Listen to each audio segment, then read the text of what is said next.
Okay, I need to go to the toilet. Yep.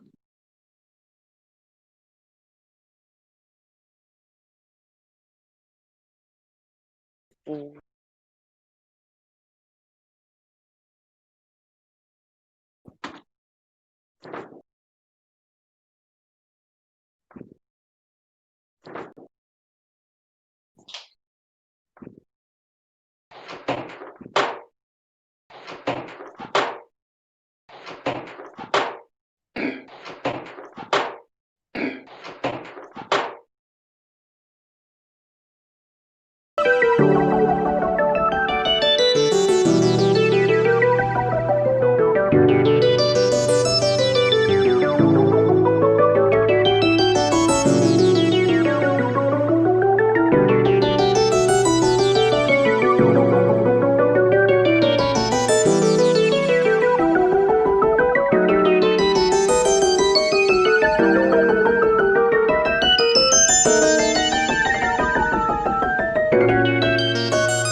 Hello, everyone. Welcome to the Prometheans.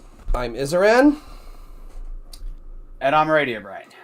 And we're here today to talk about, well, what the fuck happened the last 5 years? Yeah, starting basically everything revolving around what happened since, I guess, Trump ran for president when he first announced. And we're basically going to just work our way through the different phases in a very general way, because there's a lot that has gone on. And would you agree with me to say that it's been a very long 5 years? Oh, Jesus Christ, yes. Yeah. Do you look back and think, am I even the same person anymore? I know I'm not this. I know I'm not quite the same person. There's, I'm still me. Quite a bit of me has remained where it is, but a lot of changing, a lot of growing. Yeah. Yeah, unfortunately, some bits haven't grown more as much as I would like. But anyway, enough of my toilet humor. Wow, okay, not where I was thinking on that. All right, so let's just say my hair doesn't grow as much. I know that, but apart from the usual biological alterations or lack thereof, I look back and I think, if I think back to the way I thought about things, what I knew, the way I saw the world, I find it hard to fathom anything pre-2015. And I reckon the last 5 years has really taught me a lot, and it's been a hell of a journey. And I think the figurehead, or God Emperor, if you will, of this phenomenon is obviously Donald J. Trump. I don't think he's the only thing that's been changing, but I'm pretty damn he has been a focal point. And I think we've been living through like a big paradigm shift, in human history, and it really revved up, probably going back to around the time Gamergate happened, and the media was changing, all sorts of things going on. But as of first Tuesday of November 2016, everything pivoted. And so what we're going to do is just work through it and try and wrap our heads around a few things. Mm-hmm. So I'm going to start off one question straight for you. What did you think of the election situation in 2016? Leading into it. Oh, leading into it. Okay, so I didn't think that Clinton was... Well, no, let me back it up. Clinton was... I was and still am absolutely... Well, I hate the Clintons. Let's just put it simply like that. I think it's become obvious to any of our regular listeners how much I absolutely hate the Clintons. And to turn over a new leaf, I'm going to avoid using my usual term to describe Mrs. Clinton. So, Donald Trump, however, I'm not a Republican, and I live in a state where I couldn't vote in the Republican primary, so I was kind of watching the Republican primary going, okay, what boring, pathetic piece of crap are they going to put forward that's going to get curb stomped by Clinton? I wasn't thinking of that, actually. I saw Donald Trump up when he announced. I'm sitting there going, okay, this is going to be an interesting primary. It's going to be entertaining. Yeah. What did you think? What did you think when he first announced, or when you first found out? I laughed. You laughed? Okay. Oh, I laughed my ass off. Now, in the briefest possible way, what were you thinking about his chances right Zero. on the cusp of election day? On the cusp of the election. Okay, by the time we got to the actual, couple, like Sunday or Monday before election day, I'm sitting there going, he could win this. I don't think it's a guaranteed, but he could win this. He really, really could. And I was, at that point, I was hoping he'd win because, well, like I said before, I hate the Clintons. And I hate the Clintons so much, I'm looking at it going, I don't care who the hell the Republicans put forward. If they can beat her, mwah.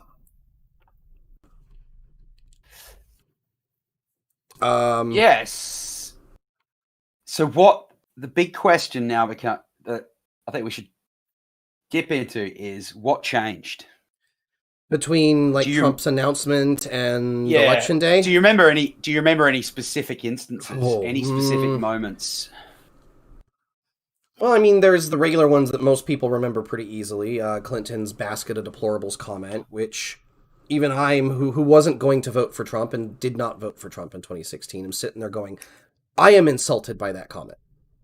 Because it just showed to me the absolute and complete contempt for working class and even a lot of middle class Americans. Donald Trump, on the other hand, he really did show, or he really did, at the time I looked at it as he was pandering more than anything, but he's shown himself, of course, in hindsight. But he didn't treat working class people like that. And then and something else that occurred to me back when Clinton's whole basket of deplorables comment was made, I remembered back to something a lot of people might remember, but don't really remember too much, and that's the whole Joe the plumber thing with Obama. I think it was for Obama's re-election. Just a regular working class guy who confronted and asked Obama some pretty hard questions. And the way that he was mocked and treated by the establishment types was infuriating.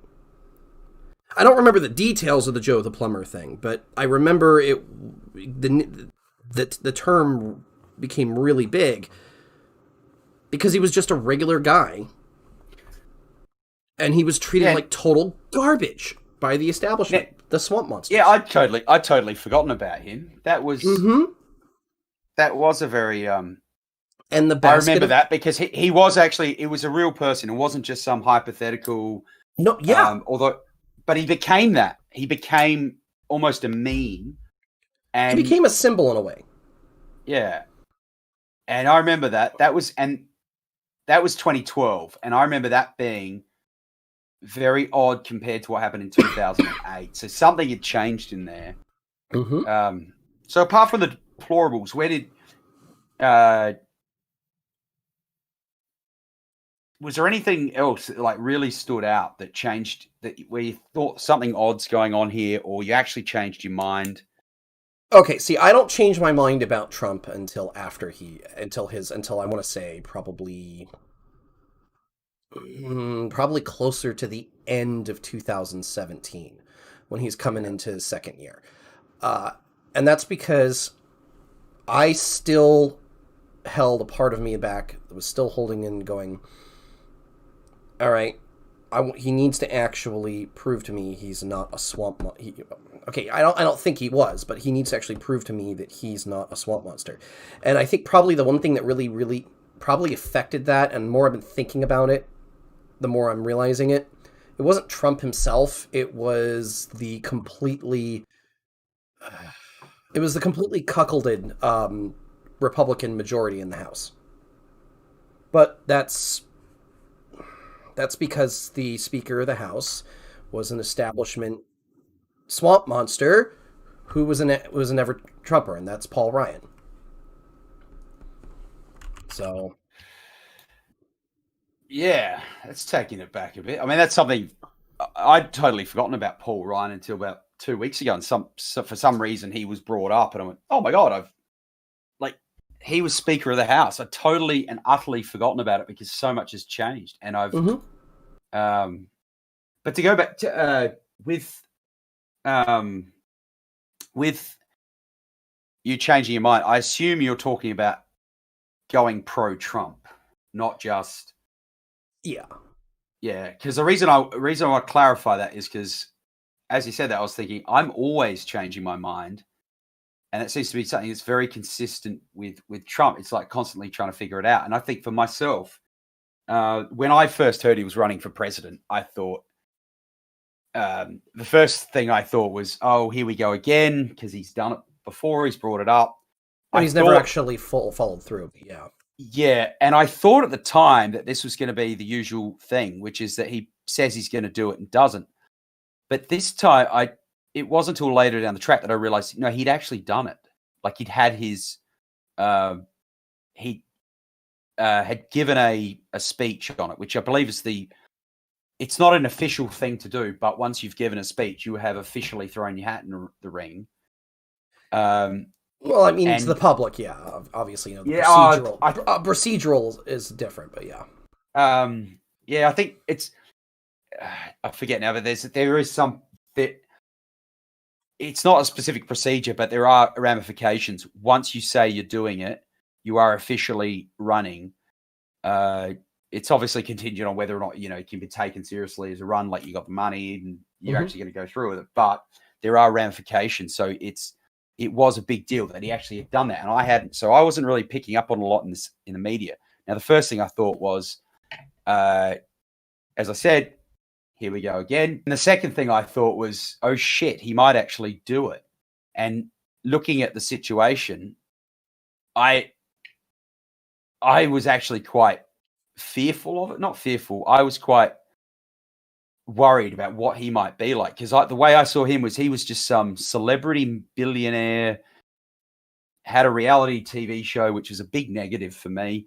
Even though, and then over the course of when would that have been? That would have been maybe mid to late 2015, and it built up. And as time went by, I started seeing all these stories pop up, and it wasn't saying it didn't come in a flood. These things would just pop up as part of the regular sort of tuning into news that I would do about Trump, and things were moving on, rapidly changing.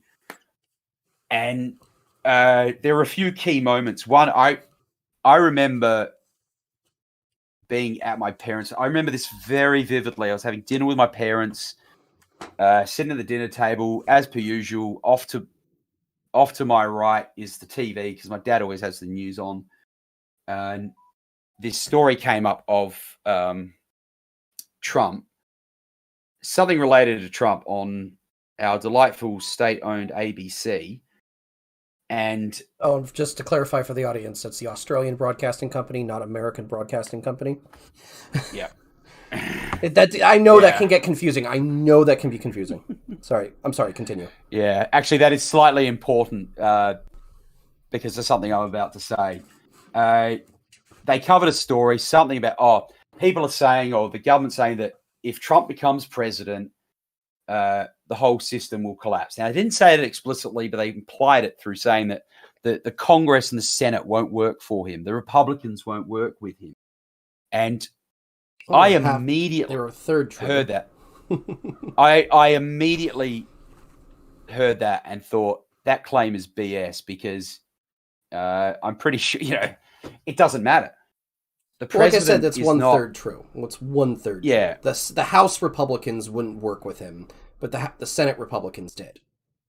No. I mean, not what actually happened, but if they didn't work with him, that does not end American democracy. No, and as I've argued before, being a very strong, with Coolidge being my in my top 5 presidents, a president that doesn't really do anything is probably a good thing for the situation this country's in. Yeah, it's funny because one of the things that was going on at the time was, I remember when Milo Yiannopoulos first started talking of spruiking Trump. Trump. I just thought, I just thought, is this guy serious, man? Like, I thought, is Milo just building up a big troll here? Is what's going on? And I remember one of the things he said was, I think it was Calvin Coolidge. He said, Trump's not actually going to do a lot. And that's a good thing. And we actually need that right now. And he references, who's the best president ever? Calvin Coolidge. What did he do? Nothing. Oh yeah, I And- got the quote here. Calvin Coolidge is one of the best presidents. Why? Because he did absolutely nothing. That's been a libertarian mantra for decades now, Yeah. and it's true. Yeah, and in fact, I didn't even really know about anything like that at the time, or I wasn't even thinking of it. It was just the fact that this story was claiming that, and I said the first thing I thought was, you don't understand the system works. If you have a president, the president's the executive, but things go through the House and to the Senate, back and forth. They become laws. Things change this way. Then you've got state powers, and it's all checks and balances. The president could be a vegetable, like a literal vegetable, if that it wouldn't stop the government from working. And that and that's kind of why I've said, if the what's the word we're looking for here to describe it? If the literal lich that the Democrats have voted for this year is anything to go by, we may get 4 years of a whole bunch of nothing. But we won't. Yeah. So that moment was because all of the people around, because he won't have opposition from within his own faction. Everyone will be desperately trying to control him, and unlike Trump, who's strong-willed enough to not let people push him around, the walking, shambling corpse doesn't even know what century he's in sometimes. Yes, and gives away too much information at times. But I know what you mean. It's a president that's actually okay. It's good you brought up the whole ineffectual thing, because that's actually something that during the run up to the 2016 election didn't turn me away from Trump when he won the primary, because I looked at it as, okay, even I was sitting there going, okay, worst case scenario, the Republicans rubber stamp everything he's talking about. But I know politics well enough to know every promise he's making on the campaign trail is not going to happen. 2, other worst case scenario, he can't do anything. And then I sit there and go, a president that can't do anything for 4 years. I like the sound of that. I'm still going to vote for Gary Johnson because at the time I supported Gary Johnson. Boy, I will not make that mistake again. 2012, campaign was good. 2016, Libertarian Party, why? Why did you allow a Massachusetts Republican onto the fucking ticket? Because they were, they're doing it for the lols or the lolbertarians. Yeah, that no. That was part of what I've talked about before with how the Libertarian Party slit its own wrists and sold its soul. So, well, it's not the first political party in the last half a decade. Oh, the Green. Jill Stein destroyed the Greens, and I'm sitting there going, and then I have to go and look at how Gary Johnson and Bill Weld destroyed the Libertarian. No, they didn't destroy the Libertarian Party. I'm not. That conversation for another time. Yeah, we'll have an autopsy on them one day. Where was I? So I saw that thing on the news, and one of the other things I noticed at the time, I basically just sat there and went, "That's not how it works. What are you saying?" Mm-hmm. Like, you guys are meant to know at least a minimum amount of information and insight. But here's the rub: is that was one of the things that the ABC here in Australia is actually it's common across the board, and it is common across the board in other countries as well. Is a lot of information is sourced from CNN, and that's what they always show. They always showed. Well, that's a mistake. Not entirely. It's not a direct mistake, because it's what they showed was like the footage of it. Now, it wasn't a CNN person reporting. It was, there's a reporter somewhere reporting based on what their information they're getting. And they've used CNN as a resource. And quite frankly, CNN in the past was a standout resource many years ago. And that's rapidly, around 2015 for some reason, that rapidly changed and accelerated up until Trump became president. And they're just feeding off of that. And it's been a very consistent thing. I think a lot of media around the world is very anti-Trump, largely because they don't see, okay, let's find the most biased source. They actually go and look at multiple sources, but for some reason, CNN stands out. And so that was I think one of the first points where, without even thinking about it at the time, I started to question the media in that specific way. And so that was one moment. And there were a couple other things along the way. I started wondering early on. I actually made a little prediction before the Democrat primaries were finished. I thought if they pick Sanders, he'll win. If they pick Clinton, Trump will win. And obviously, we can't obviously, we can't replay that whole thing. Mm-hmm. To see what would happen with Sanders, but I'm actually pretty sure that he would have. I think Sanders had a much better chance of beating Clinton. I'm not 100% convinced he could have. Sorry, it could have had a better chance of beating Trump. I'm not 100% convinced that Sanders could have beaten Trump because we saw. If you had asked me if we were talking about that question prior to Trump basically confirming that he was the Republican candidate, so during the Republican primary, I would have told you, yes, I do think Sanders can beat Trump. But you get up to, I want to say probably a month out before the election, early October. That's where even I'm starting to sit there going, this guy can beat Clinton. And I'm starting to think more and more, this guy could probably have beaten Sanders because a lot of Sanders' popularity, I don't think was quite what people think it was. I think that the mantra that's been going on for the last 4 years, that part of the reason why the Democrats lost was because a lot of Bernie voters stayed home. I think something similar could have happened for a lot of the middle-of-the-road Democrats who voted for Clinton. Because those middle-of-the-road Democrats don't want a communist. Just as how the communists don't want a swamp monster. But Bernie's a swamp monster himself, but that's besides the point. I'm not convinced that he's an outright communist. I am being a bit hyperbolic. He has a romantic image of communism that comes from a complete lack of, I think, comes from a complete and total ignorance. But in the case of Bernie, it's willful. Yeah, no.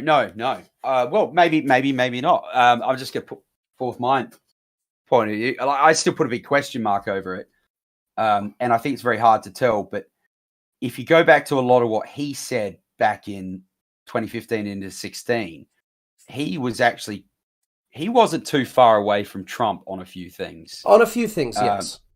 And he also, not just in terms of like specifics, but just in general, he was saying a lot of things that really rocked the boat. And I don't think Sanders is specifically a communist, but he has said a whole bunch of things that make him look that way and certainly aren't good. So we know about the honeymoon in Russia. That's just, well, why would you do that? That's bizarre. Then you got like some of these other comments.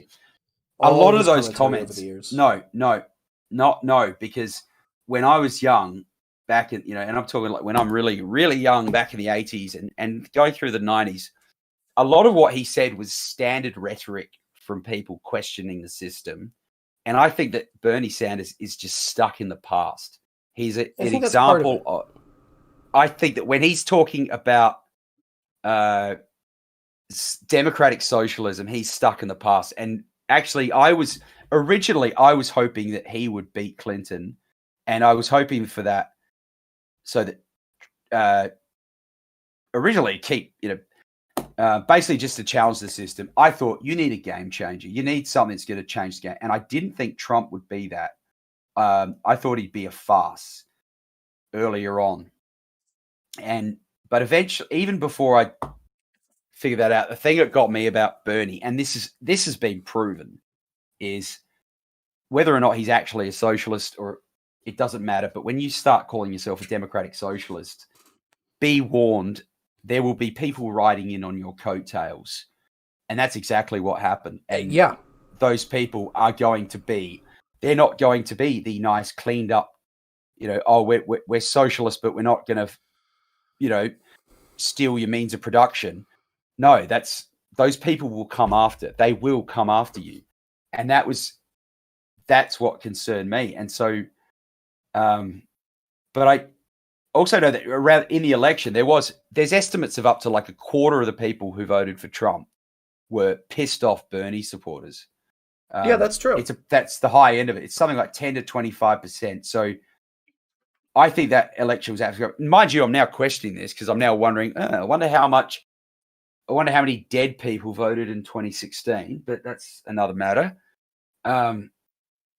So yeah, I was very anti-Trump. I went through these different points. One was that instance, but when it came to the election, by that stage, as you've mentioned, the deplorables comment, a whole bunch of other things that Hillary Clinton had said, I was thinking, like, I really don't want Trump president, but fuck it. Yeah, and Clinton is that bad. Yeah, and by the way, I just because I was curious, I went and looked up just a quick lazy ass Google search. So Wikipedia says on the Sanders Trump supporters, about 12% of Sanders supporters voted for Trump, whereas 70% of his supporters voted for Clinton, and roughly 1 in 10. So it's basically 1 in 10 of Bernie supporters. Obviously not enough. I don't think that's enough to have swung the 2016 election, but it's enough to send a statement to the situation in the Democrat Party. It's that's one statistic. I think that one might be about. That was Democrat polling, wasn't it? Like I said, I was real lazy about it. I don't even know what the polling sources were. So yeah, I think it was very. The one I quoted might actually be state based, so it might have been the swing states of Michigan and what was the other one that he won that they put it down to? I can't remember now, but that was that they were also where Clinton never campaigned. But looking into there was something building up in me leading up to the election of thinking about what Trump means, what he stands for. And he, if anything, all those weird things of him being like, potential fascist dictator and so forth had gone away. Here's one, the wall. When I first heard him talk about the wall, I thought, dude, that sounds nuts. Yeah, that's what I was thinking. Yeah. Eventually, I think I mentioned this last stream. By the time it got to somewhere along the lines, before it got to the election, I remember walking down the street one day and I just thought, hang on a sec. Didn't Clinton build a fence? And wasn't that like whole point? And wasn't that whole thing deeply flawed because they have to have like militias and whatnot patrolling the border, and this causes more death and harm and blah, blah. Suddenly the whole thing flipped on its head. It's like, well, I don't know. If you've got a problem with the situation, surely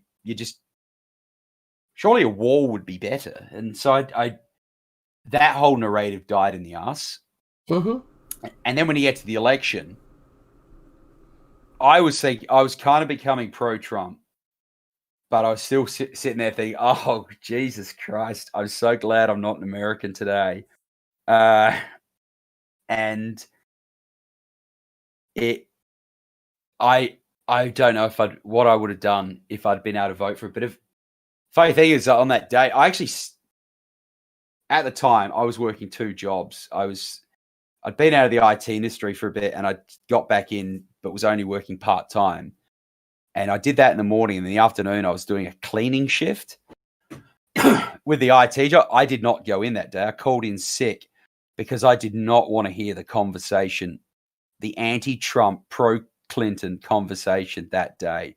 It was giving me the shits, and I knew it would be there, and I didn't. And when I was home, I actually put a $400 bet on Trump. Just Yeah, you've mentioned that before. Yeah, and it came back as like $2,500. Oh man! If I'd had money to chuck at some betting markets for the election, which I don't think is legal in the States, I would have. Okay, I think it's legal now. I think it's actually legal to chuck money at the election results in like Vegas now. I don't remember. Damn, I would have.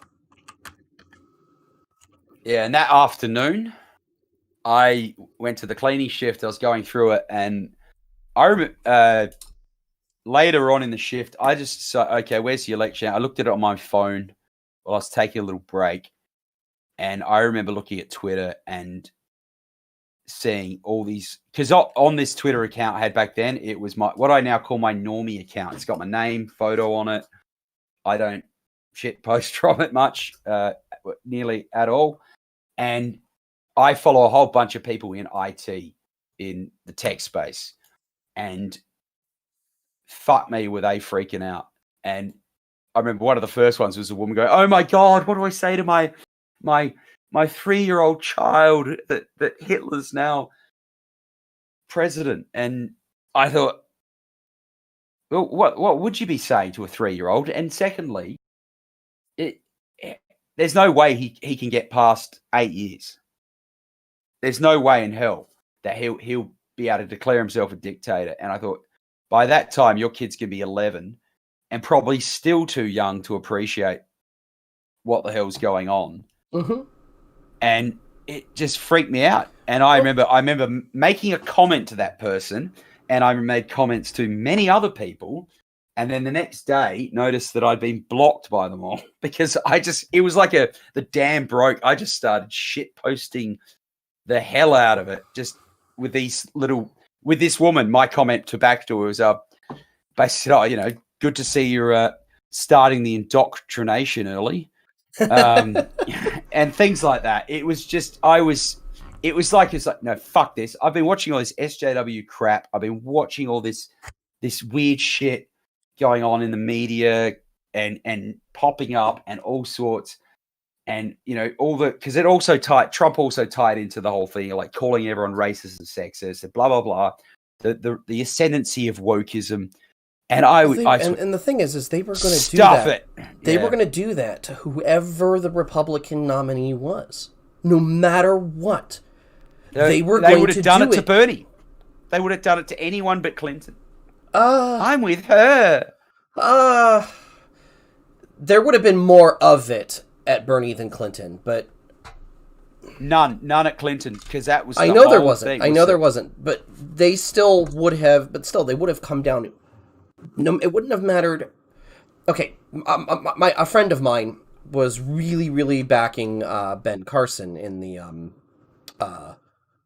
the primary. Ben Carson, if you know anything about him, and anyone who doesn't, he happens to be black. They still would have called him a racist, and they would have called him a homophobe. They would have called him a religious nut job because he's a Seventh-day Adventist, and it's a minority, a very small minority. What's the word? Branches of Christian churches, whatever the denomination here in the United States. At least I think it's fairly small, but still. They would have gone even after him. It wouldn't have mattered who the hell they picked. The reason why Trump was so good is because he did not fucking care. Somebody like Jeb Bush would have cucked himself to them. It would have been far too polite, far too nice, and it would have screwed him. Trump was... Yeah, What's the really joke about him? Big orange dick? Yeah, that's what the world needs. It's no, yeah, that was actually kind of in the years since he was elected. It's the one thing I came around to realize is, you know what, we kind of needed this big orange dick to just come around and just be a complete dick. we kind of needed it because people were becoming, particularly people in the center and on the right in of politics, were becoming too afraid. The bullies were pressing them into silence, and the people who actually had the power to stand up and change it were complying with the bullying. And I had something I wanted to say about Trump a little earlier, but I lost the thought. Yeah, it's a lot to unpack, isn't there? It's a lot to put away in the brain, and there's so many things that come to my mind. There's so many things I'm reminded of here and there over all of the last. I remember what it was. And you're saying, people were freaking out, going, "Oh, dictator." The thing something I've come to notice about the crowd that have been screaming for the last 4 years, which you might notice that kind of vanished when they're 100%, 100 when they are, and I think that's not entirely a good position because they had that level of percentage of confidence in 2016, and it burned them. Like 99, 95, 98, 100% confident they have this election in the bag, which they might. We'll get to that later. They are, people who have been screeching for 4 years that he's going to take power for life, yada, yada, yada, yada. Something I noticed about people who screeched on about that. That goes to show just how little faith in our institutions that they have.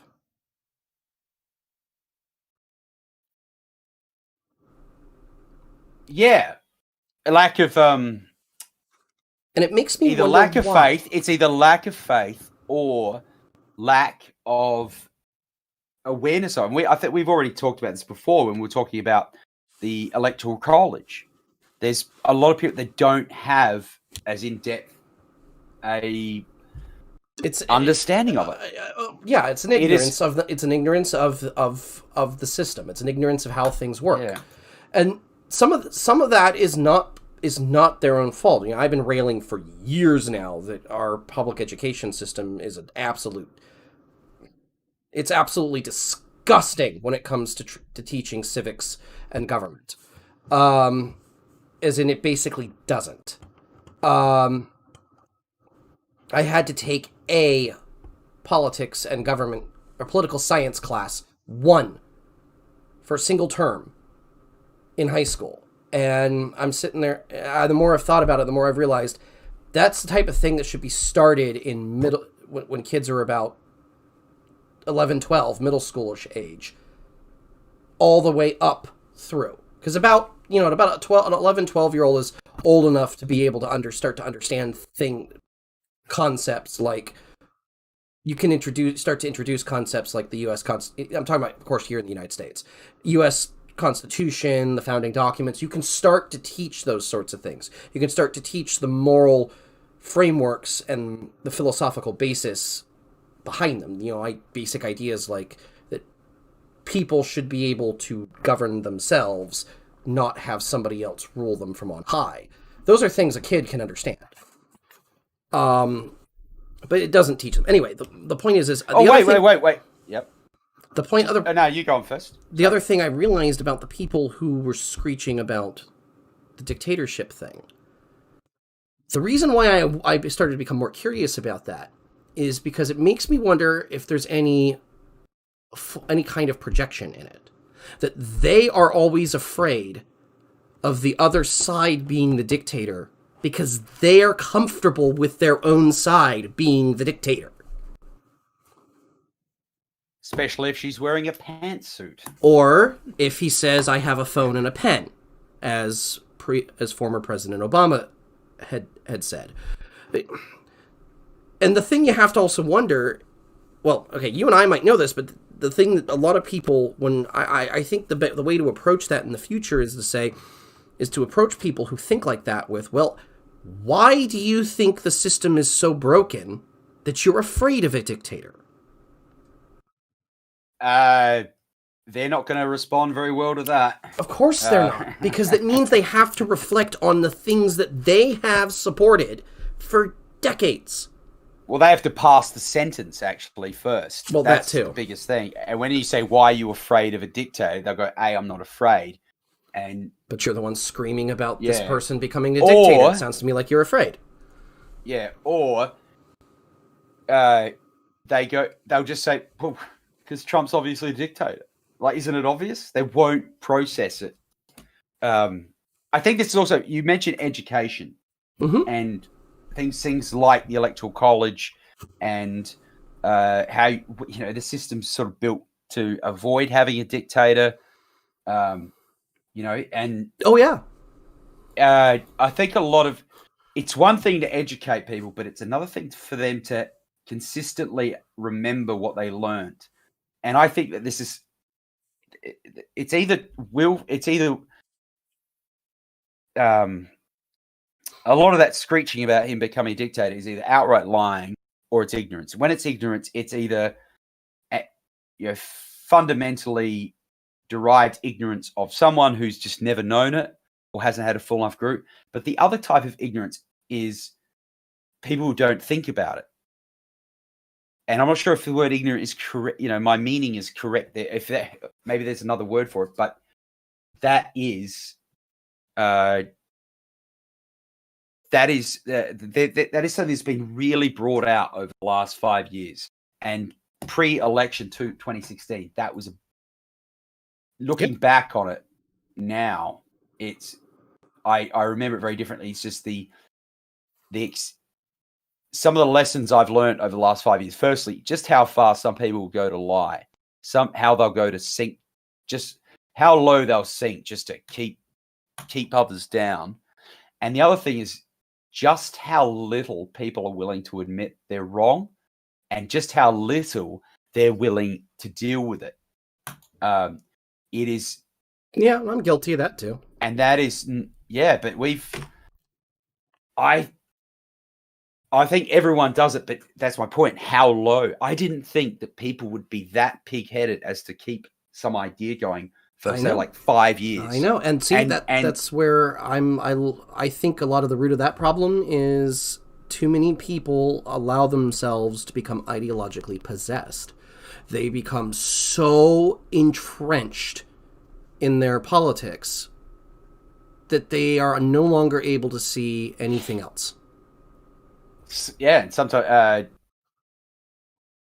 and it's the other funny, thing, I guess, the cognitive dissonance is strong too. Yeah, and and someone might be ideologically opposed to the woke brigade, and actually ideologically aligned with Donald Trump, but still hate Trump because what they've heard in the news, what they've heard in the media, as they've gone along, they have programmed themselves to interpret everything he does in a way that makes him oppositional. So, if you could say, like, if someone's like a super big libertarian inclined person, I've known a few like this, and they still hate Trump. You bring up like Trump not being invasive against states' rights. If you bring up the fact that Trump's like done something pro-libertarian, they will just sink back into, well, he's a liar.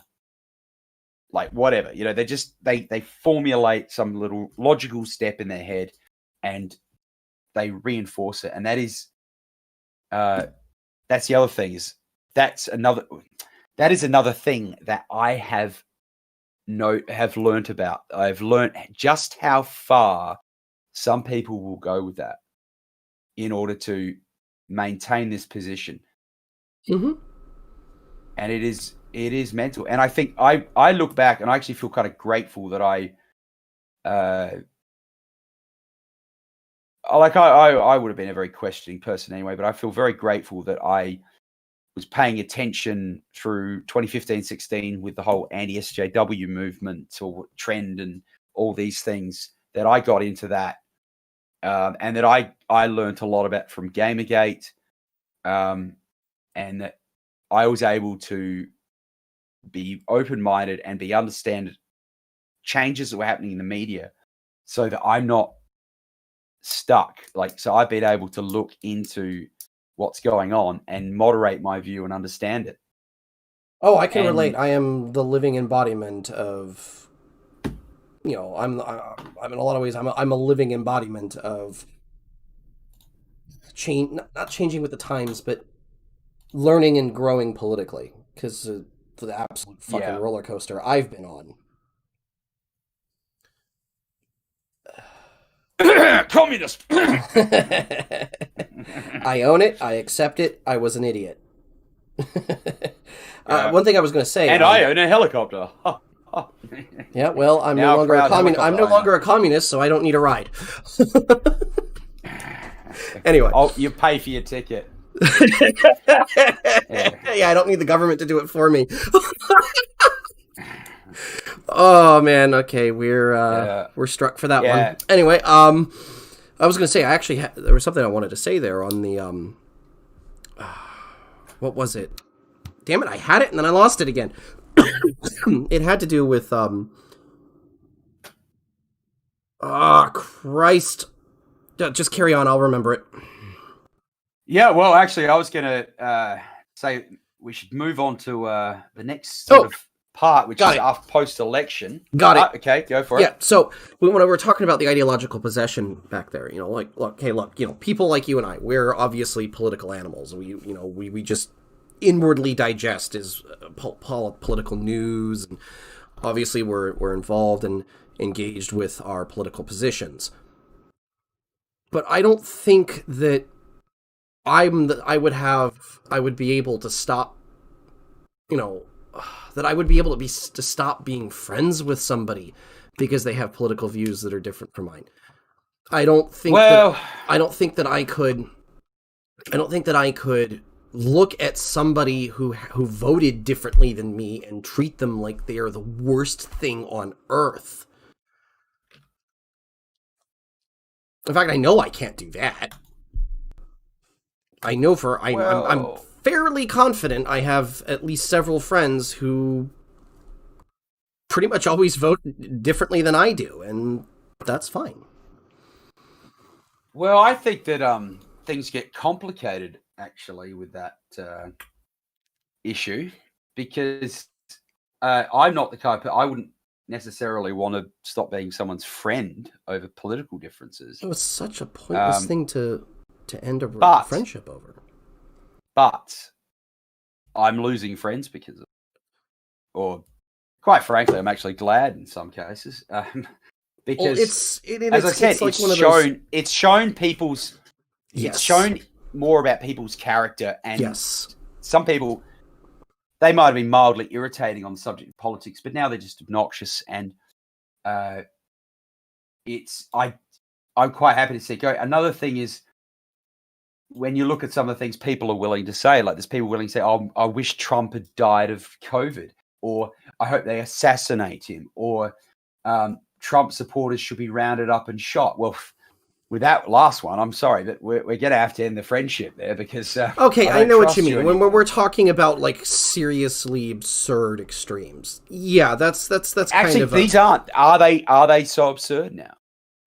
I mean, even then, to you and I, they are. But... that, or even before you get to that, like with someone, I've been becoming more aware. Well, I've told you a bit about what's happened in my social life in certain areas recently, and I can see people changing their opinion based on someone else talking shit about me, and that person, and they're buying into it. Like, I can't be friends with those people anymore.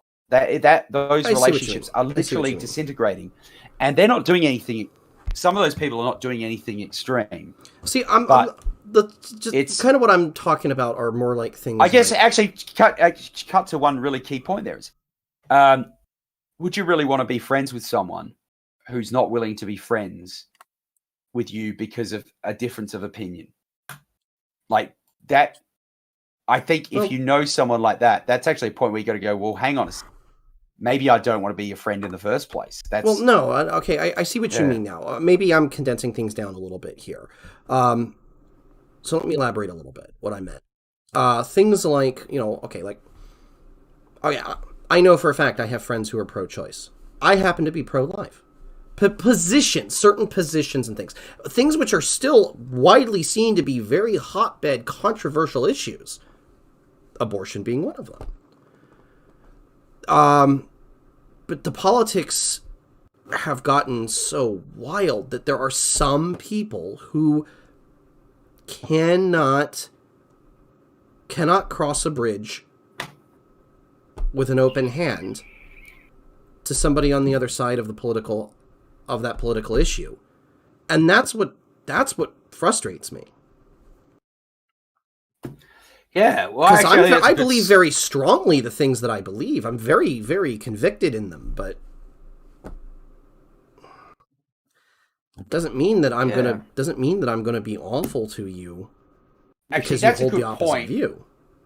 That's a good point to segue into talking about what happened after the election, because what we've really tapped into here is something, like how do you actually get along with people? Now, before 2016 election, and even after, for some time, I made a point of talking about the situation in very objective terms. And even before that, because even before the election, like I said, I was worried about Trump. I was kind of warming to him, but I was still worried about it. I basically thought, okay, look, this whole situation is, you're going to have this very unlikely person with some very strange characteristics becoming president. There's obviously a lot of conflict, and I really just stepped back and thought, this is like a phase that you guys have to go through, and it's part of a global phase as well, and it's just going to happen. It's not the end of the world. And to go back to that moment I mentioned earlier, when I was sitting in front of the TV eating my dinner, and they said that the system will fail. One of the first things I thought was, if I'm wrong about that, this will actually be a big test of the American system. That's what this is going to be. Mm-hmm. And looking back on it now, quite right, because you've got, and come back in a few weeks and let's see what the Supreme Court's been up to. And I reckon I've been pretty right on that. And it's not just political. It's not just about the Constitution and your political system as it's enshrined in that Constitution. It's also cultural. It's the culture war. It's also this reality war spreading out from how does the internet work. It is very much a part of this paradigm shift. It's combined with other things such as this building of corruption and staleness within the system. And I think the problems relating to that have been accelerated courtesy of the internet, and drop Trump in there, and it's just accelerated it even more. And I basically stood back and thought, this is like, be calm, right? Firstly, I'm over here in Australia and I'm talking to other Australians, and I just go constantly being objective. And eventually what I noticed is people, unless you were totally for Hillary Clinton, you were in trouble. Even after the election, I had a conversation with him where he practically ended up calling me a Nazi. And that's when he started. It was a guy I worked with, and he and I had lots of interesting conversations in the years to come, but he was already suspicious towards it, already giving me the shits, because he was jumping to conclusions based on the fact that he was assuming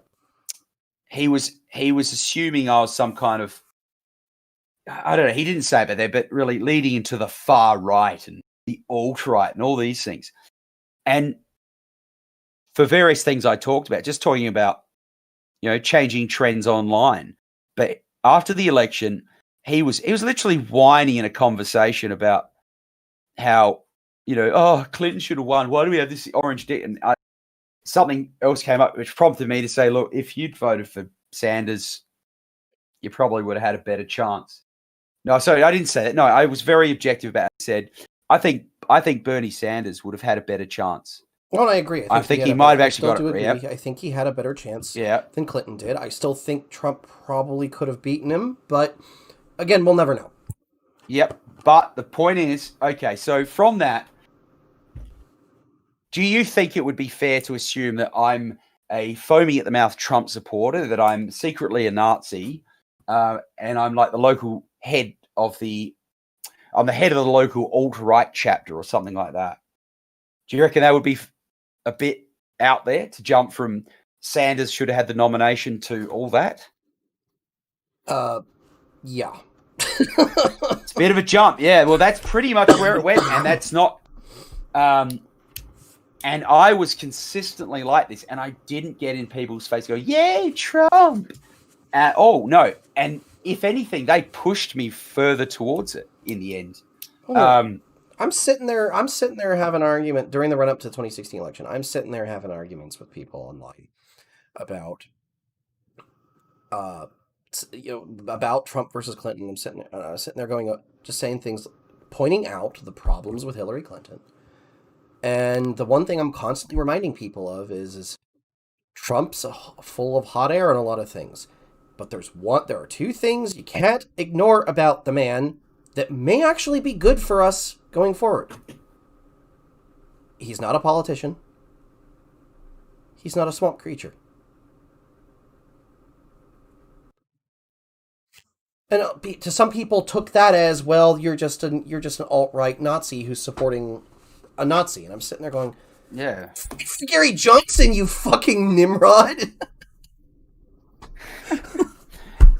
Oh, and another thing is there were people complaining over, like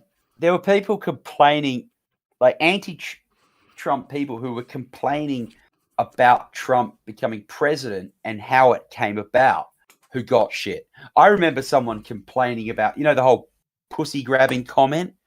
Yeah. I remember somebody complaining about that. So a YouTuber somewhere, they basically said that if the Democrats had basically framed that as Trump's a potty mouth, this is, what a crude boy, that would have stuck like shit in a fucking nappy, and Trump would have lost a lot of support. But instead, they ran with that sexual assault. He's objectifying women. I think it would have stuck better. It would have stuck better, but no. It didn't stick at all. It was like no. I meant if they ran with him being vulgar. I don't think that would have stuck exactly as well as people as you might be. They didn't run with that at all. It would have. Well, actually, sorry. Yeah, it is better, but it would have actually. I think it would have stuck at all. Like, I think that was.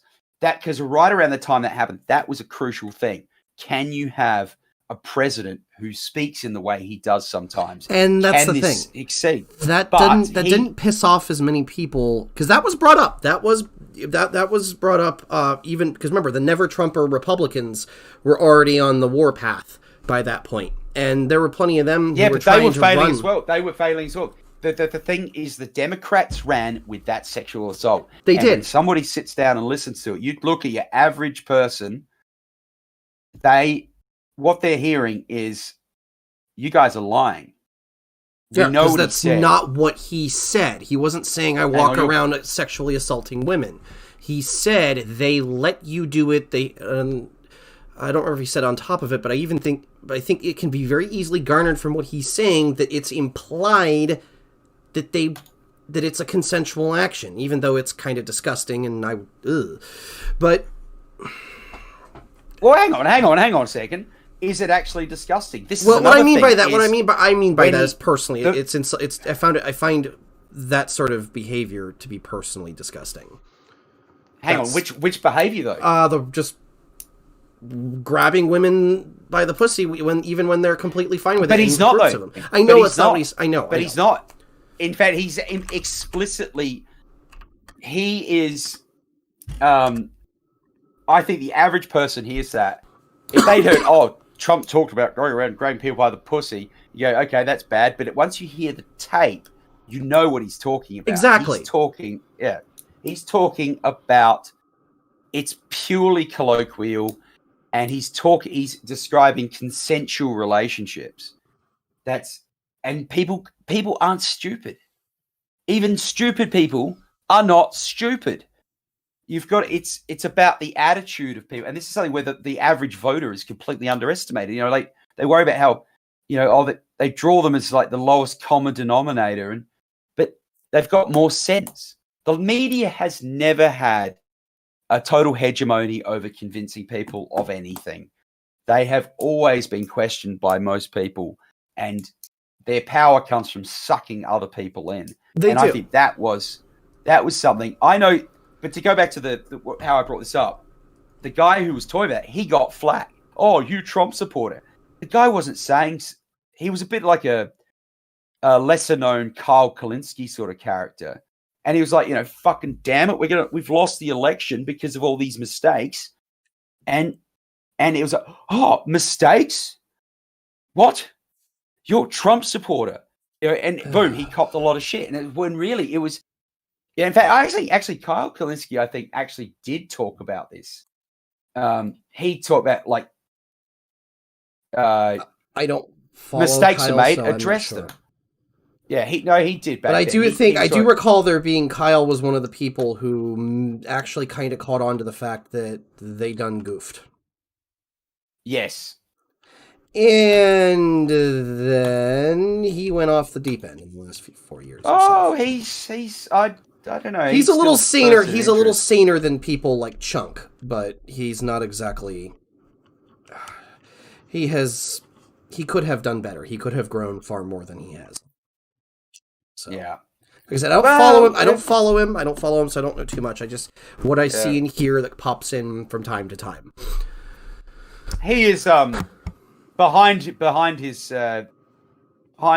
political position, like who he supports or whatnot. He is someone that I can look at and say, okay, I think you might be wrong about quite a lot, but your foundational principles are still intact. Yeah, that's the one area where Kyle Kalinske pretty solid. Is he's very principled.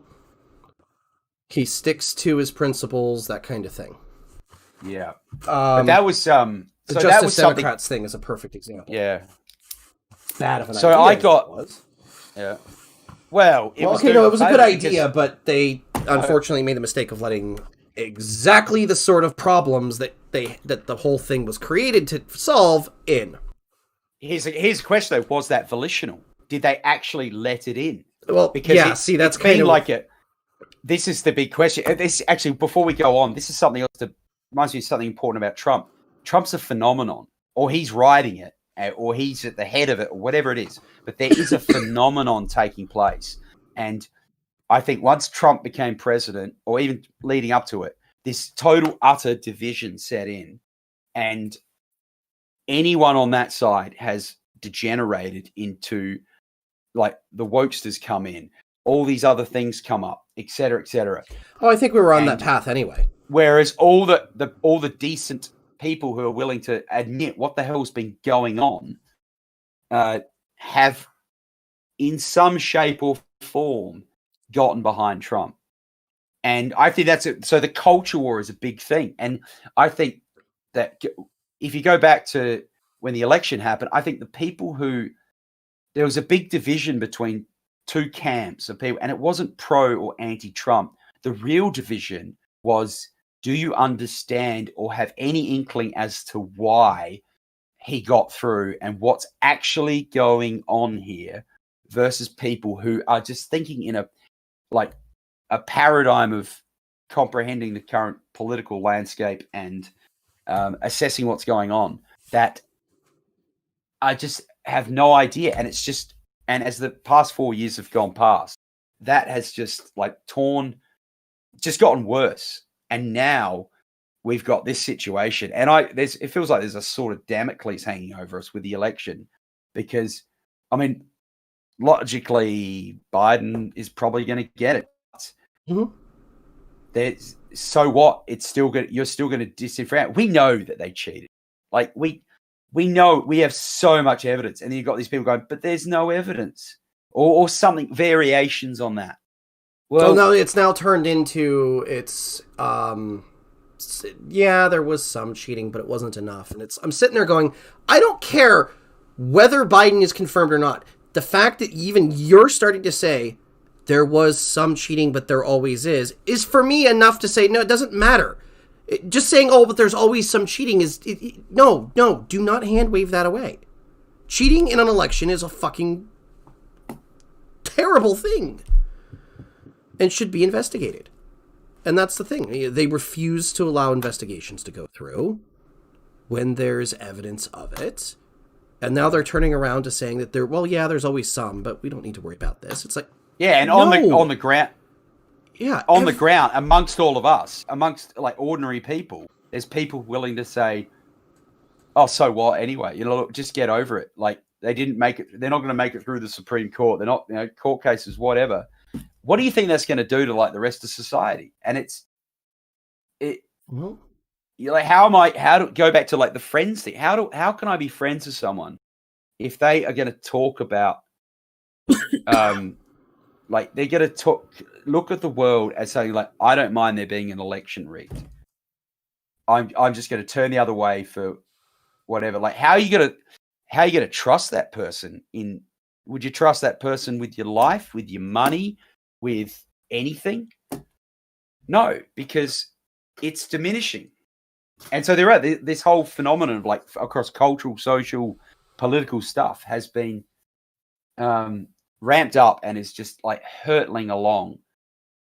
And what I was going to say is the one last thing that swung me towards Trump, that convinced me that he means business, was actually, it was from his initial campaign launch speech, but I didn't see it until probably somewhere halfway between him being elected and being inaugurated. And there was one thing he said in there. He was talking about unemployment rates, and he made a deal of saying, they say it's something like 5 or 10%. He said that's wrong. It could be more like 30 or 40%. And he was saying that. Now,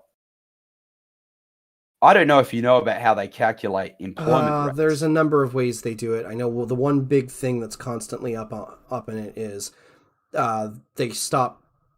The one way of counting it stops counting people who've given up looking for work. It's not just that. I've been through this many times. Okay. And that's been, I've gone through different country systems. I haven't for a while, but that was something that had struck me. That had been a little bee in my bonnet for years. It isn't just giving up. It's things like, how many hours do you work? So they factor things like like the only count full-time employment type thing.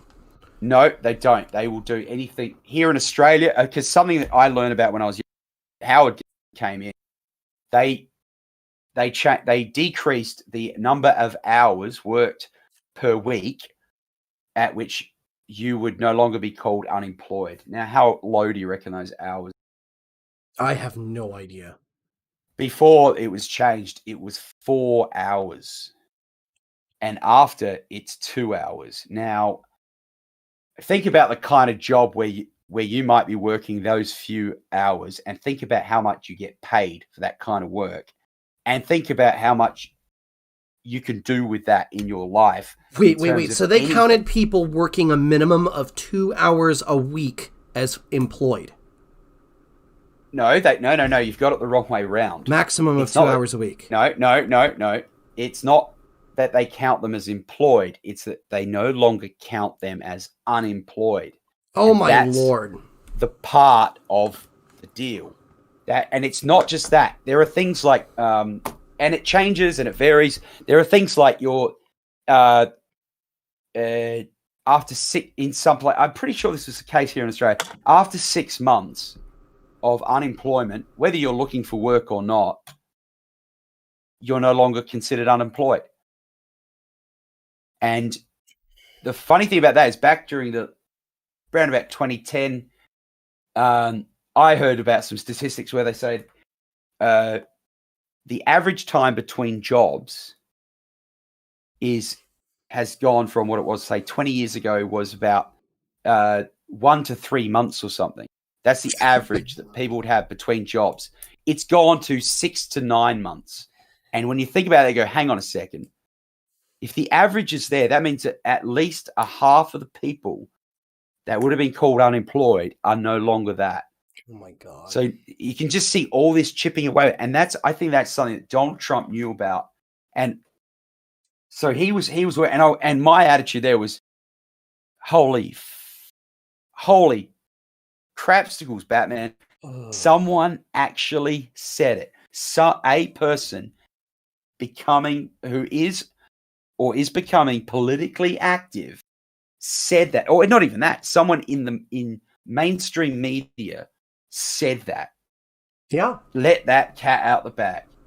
And it's one of those things, like, because you can go study economics, you can go study all sorts of stuff where they'll tell you that. And it's like this secret knowledge for economists. And that was mind-blowing to me to find out Trump said, I said, this guy actually knows, this guy means business. And the second thing about him saying that was that during the whole election campaign, every now and then I'd see some article about him. In one of the little shit talking points about him was to say, oh, he doesn't know about this or that. Oh, he keeps saying this misinformation. He doesn't know what the unemployment figures are. And at the time, I just picked this up as thinking, oh, what? So he got the number wrong? What is it? What are you talking about? No, they were talking about that. I suddenly realized that's what they'd always been talking about, was him saying that. And I thought, hang on. Once again, you're either willfully deceitful or you're blissfully ignorant. Yeah. And shooting your mouth off. And it's that really got me. And moving up to after that, I think God's hope, it's the ignorance and not the willful malice. Because if it's the willful malice, it's despicable. Or it could be a mix of both, quite frankly. Well, there's the ignorance comes with a tinge of malice, because they can look at it and go, oh, we got him on something. He doesn't know about this. He's wrong. His numbers are wrong. It's like, or maybe you're wrong.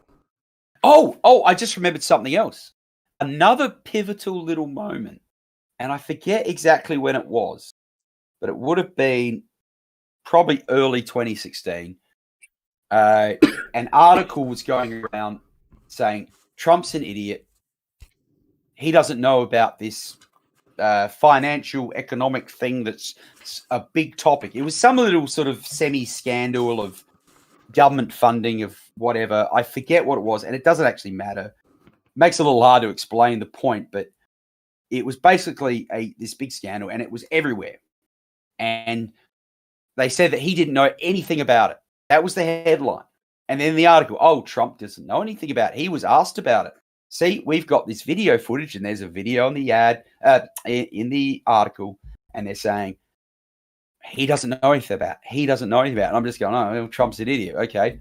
And I was kind of buying into all this shit too. And I actually did think, like, oh, come on, he's like, like, does he have all the chutzpah with, like, knowing everything?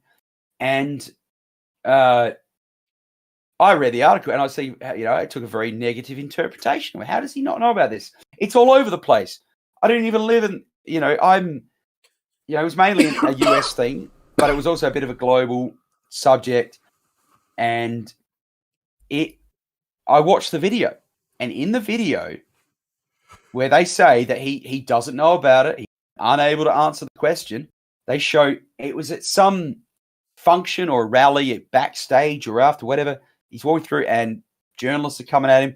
This one journalist comes up and asks him this question about said financial issue / scandal.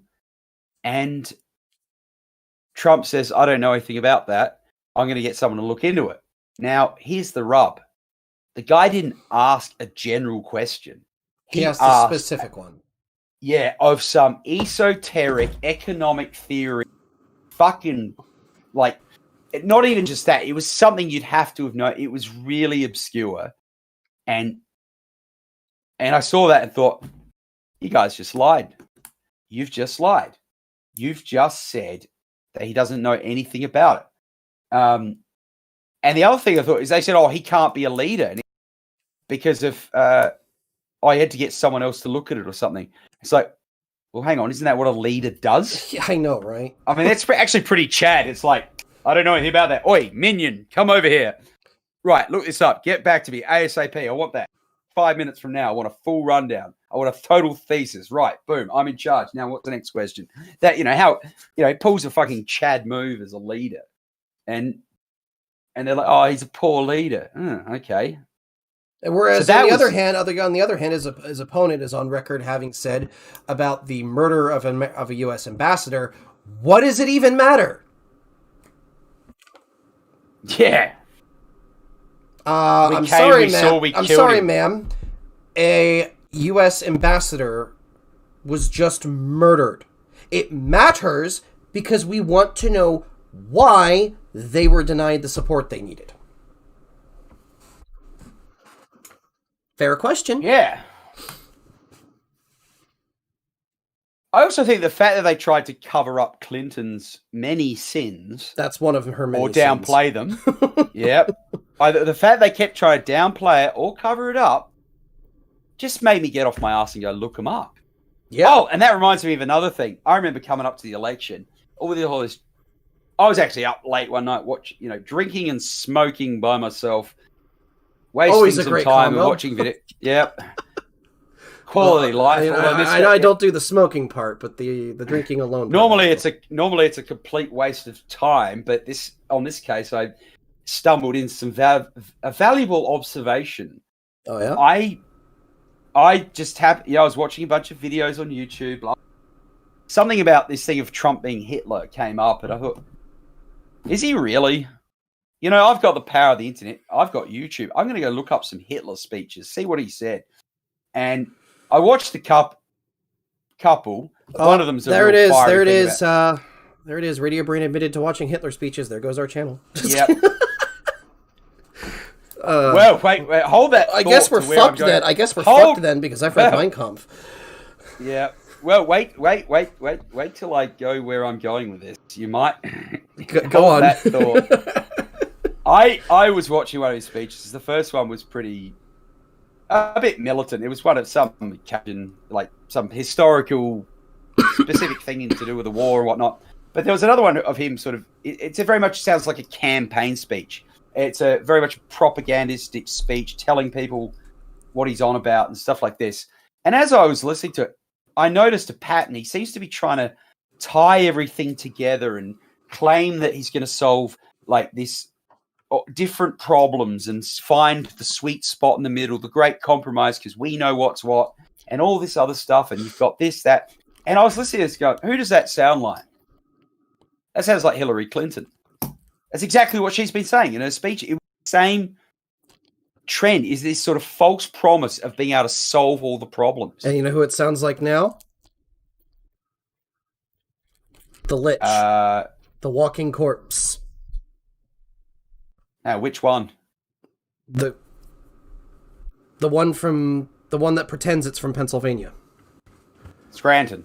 Oh, Biden. I thought I didn't. You had to narrow the list down. We've got, Well, what I mean by that is it's common. Pelosi, hang on, Pelosi hasn't died, has she?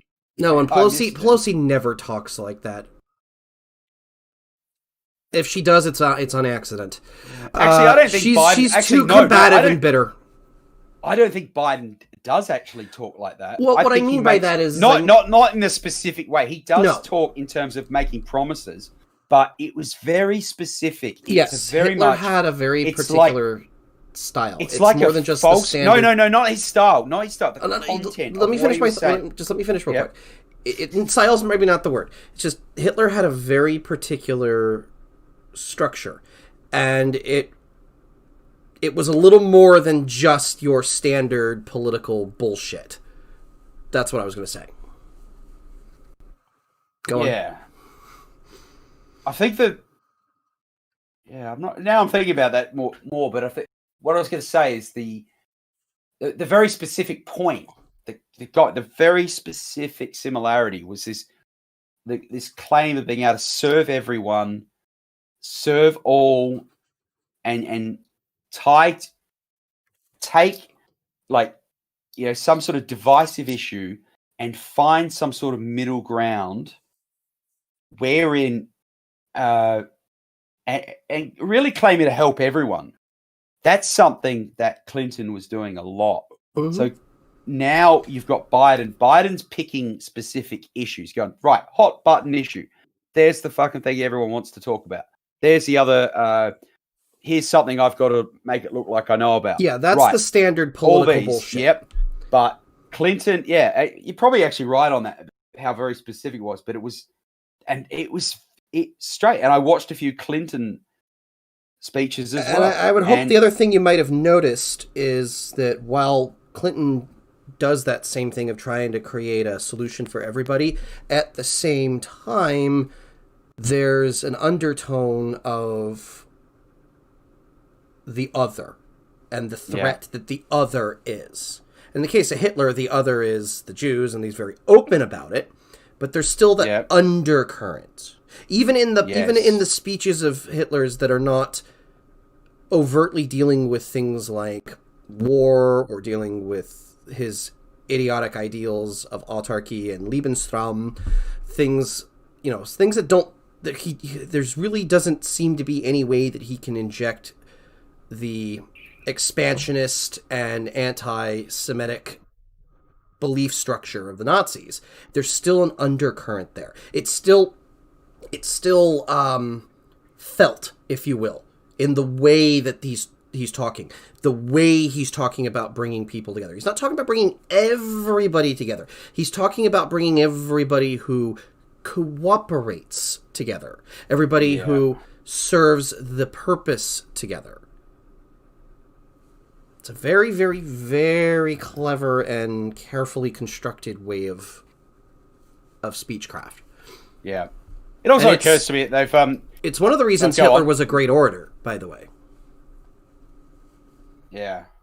No one, I don't think anyone, even people, the most radical far-left commies, can deny that Adolf Hitler was an excellent orator.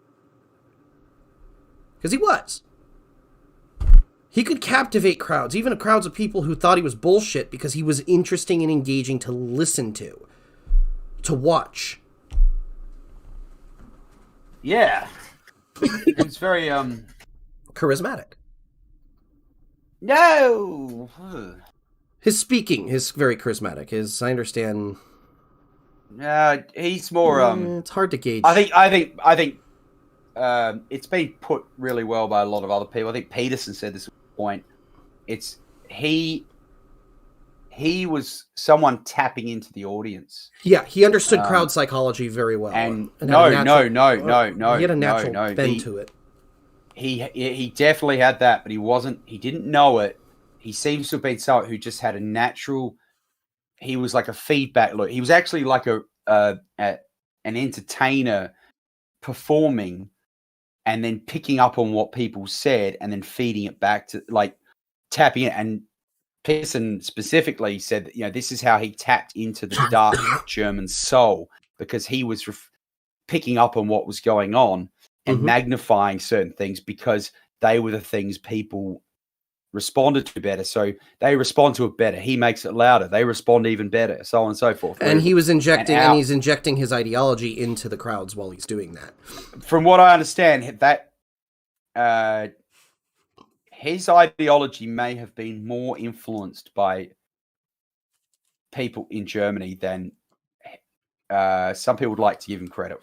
Oh, no. I agree with you on that. I agree with you. Like I said, read Mein Kampf. The second part of the book in particular. First part's mostly an autobiography, and it's really... Okay, first and foremost, Mein Kampf is terribly written, but that's besides the point. Yeah. It's clear Hitler was not he was a painter. Disgruntled painter. Yeah, he was not a writer. That is absolutely evident. But he lays out... This is where I think... He lays out... The way he lays out his ideology and what he wants and desires definitely does give you the impression that he's tapping into a, again, as Peterson put it, the dark soul of the German people. They're quite literally the zeitgeist. Like, yeah, and it's from tapping into the zeitgeist that he begins to extrapolate and build his ideology. Yeah. And interestingly, that is a Trump-Hitler comparison that is actually, that feedback mechanism is not entirely it's not entirely misplaced. And it's the thing I'd actually say it's entirely true. I think it is. And I was going to say is that feedback loop in and of itself is not Hitlerian or evil. It's a mechanism of...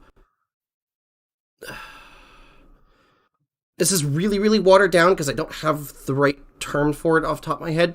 But it really is just one mechanism of public speaking. It's...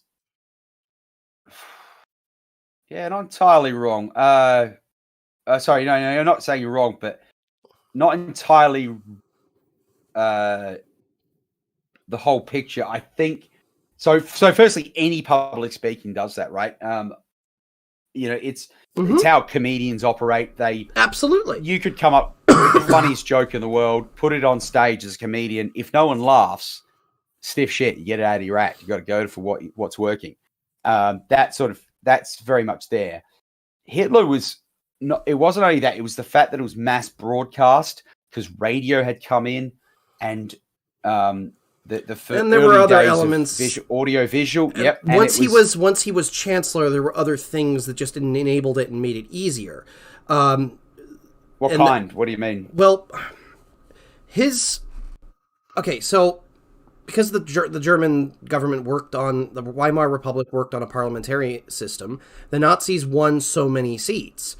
Eventually, they won just enough seats to not give them a majority, but to make sure that these, I think it was the Zinsstrom party,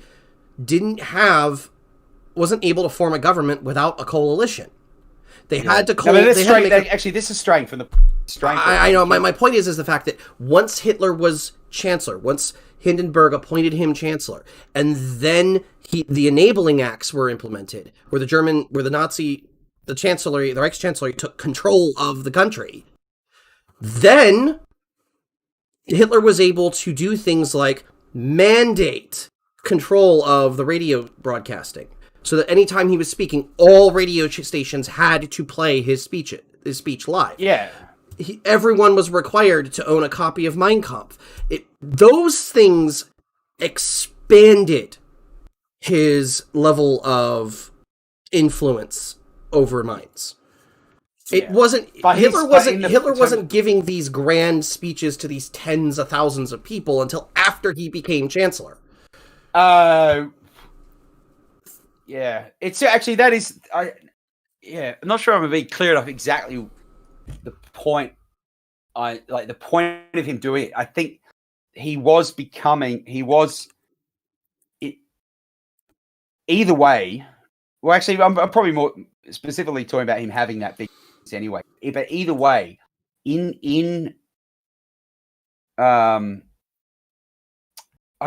actually, I think it's a very pertinent point about like what was going on at that time that brought radio into play. So you had radio, then it brings in, but Hitler was very much the fact it was that he was very much at the early stages, and it's almost accidental in that no one's done it before that so much. He was able to exploit it. Yes. Now, the big difference. So there's a similarity with Trump in that he's got that entertainer style feedback loop going, but the difference is Trump's didn't exist in the 30s. He exists now. So firstly, you've got Trump knows about that. Okay. He's not going to fall into the path of the sort of psychologically damaged person with a knack for revving people up, who happens to, exist in a country that had been shattered by a war, all sorts of crazy things going on because of that, and so forth. He's, without knowing it, he's someone who, if he were in that position, he does know about it, and the audience knows about it. Mm-hmm. So it's completely different. And I think that's actually something that's probably key, is that feedback phenomenon has spread everywhere. You and I right now are doing it. Like, even if no one listens to this, and the fact that we could go and actually watch, we've now got an archive on YouTube of us doing this. There's a feedback mechanism. There's things that start rolling. There's an awareness of it. And it is, radio was, mass media was something that radically changed all of us. But now we're going into another phase, because now we're in the post-social media, post-internet, mainstreaming of internet. And we, if anything, we're all a little bit like Hitler front now. Well, that's, there's a quote to get cut out. But yeah, I agree with you. It's true. We're all a little so bit like sorry. Hitler. Yeah. Whether you're me, you, Donald Trump, or Hillary Clinton. Mm-hmm. Oh, by the way, I just remembered something. I realized something else. Yeah. Hitler and Clinton, they both killed Jews. Hey. Yep. Hitler gassed them, and Clinton got one. Suicided. Yeah, At in least one. in a prison. Yeah, At least one. I mean, I don't know Yeah. about how many other Clinton sides were Jews. So yeah. Just anyway, just thought I'd throw that one in there because get the census going. Yeah, hang on, so I just got to look at our channel. Oh, it's still there. so we yeah, haven't so been that's weeded off yet. Yeah, but I reckon we should just quickly cover what's happened in between. Oh, boy. In between being elected and now, and there's obviously a lot. There's the whole bloody thing. You got Russia Gate, which is Ukraine Gate. You even had Pissgate. You've had all sorts happen. And how do you reckon you've changed in that time? I've become increasingly angry at the media. You weren't already? I already was. That's something that I've found interesting is I already was before. It's become more focused. Oh, I was pissed. But it's come to a point where it's being not just pissed, it's downright. Yeah, I don't really have a better word than pissed. I can't think of an anger strong enough that I'm capable of. Yeah. It's I think it's really brought out a lot about people, as I was talking about before. But I think that it's what we've been watching is basically the demise of older structures. And I've noticed that it seems that support and understanding of Trump has actually expanded through the last 4 years. And it's permeated through media. Media's diversifying. Even there is still a mainstream media, and I think that will still exist. But things like CNN are not going to cut it. They will fall on their own sword. They will die. They have nowhere left to turn to once, like if Trump leaves and if Trump stays, they're just going to burn out. It's like the more they say, like imagine if he stays, people are going to be going, oh my God, Trump's actually a dictator. Oh my God, he's subverted the election. And then they'll be like, hang on a sec. Sooner or later, they're going to think, have I got that right? And then because if Trump does win, it'll go through the courts. It'll go through either the vote will be changed because of auditing it, or 3 or 4 states will get flipped, and then the vote goes to Congress or whatever other mechanism. It will, if Trump becomes president for a second term, there will be a legal mechanism, and that a lot of people will be told that he just stole it. And sooner or later, they're going to have to face it. You can't, it's just going to push more and more red pills dispensed. Out they go. People, one by one, people are going to have this little piece of that little shard in the mind is going to pop up, and they're going to start questioning things. And